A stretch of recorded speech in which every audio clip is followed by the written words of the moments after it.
इलाके से बताते हैं जहां पर सबसे हैरान कर देने वाली एक मामला सामने आया। फ्लैट के अंदर 30 से 40 साल पुरानी एक मजार मिली है। और सोचिए, सरकारी आवास के अंदर मजार का मिलना, जाहिर तौर पर इसके बाद हड़कंप मच गया है। जहां जांच की बात ऑफिसर्स की तरफ से कही जा रही है, वहीं हिंदू संगठन इसे लैंड जिहाद का नाम दे रहे हैं।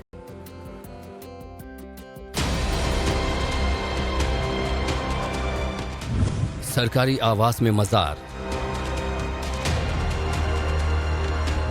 मंत्री अफसरों के घर में मजार, सोता रहा सरकारी सिस्टम, कैसे बनती चली गई मजारें।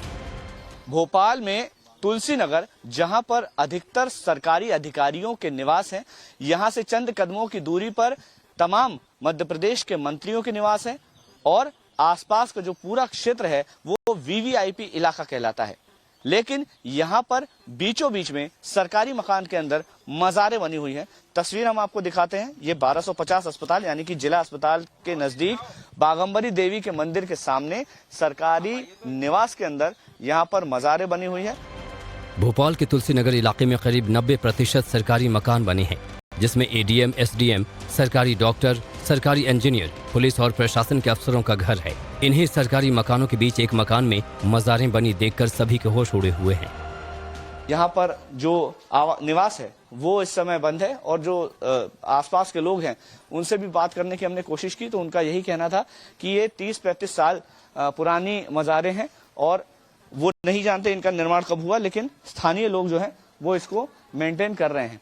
अब जब इनकी जानकारी प्रशासन के पास पहुंची है तो इस पूरे मामले में जांच की जा रही है और जांच के बाद जो भी तथ्य सामने आएंगे उसके हिसाब से कार्रवाई भी होगी। हिंदुवादी संगठनों ने इन मजारों को लेकर आपत्ति जताई और एसडीएम को ज्ञापन सौंप दिया है।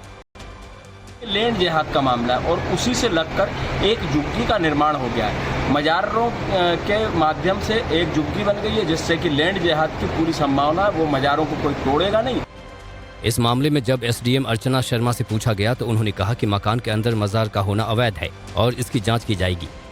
शासकीय आवास में किसने बनाई है, कब बनाई है, पूरी तहकीकात करने के बाद जो नियम में होगा मैं उसका संज्ञान में लाने के बाद तुरंत कार्रवाई करेंगे। इस पूरे मामले में हिंदुवादी संगठनों ने लैंड जिहाद के आरोप लगाए हैं, लेकिन अब प्रशासन को जांच करके फाइनल रिपोर्ट देनी है।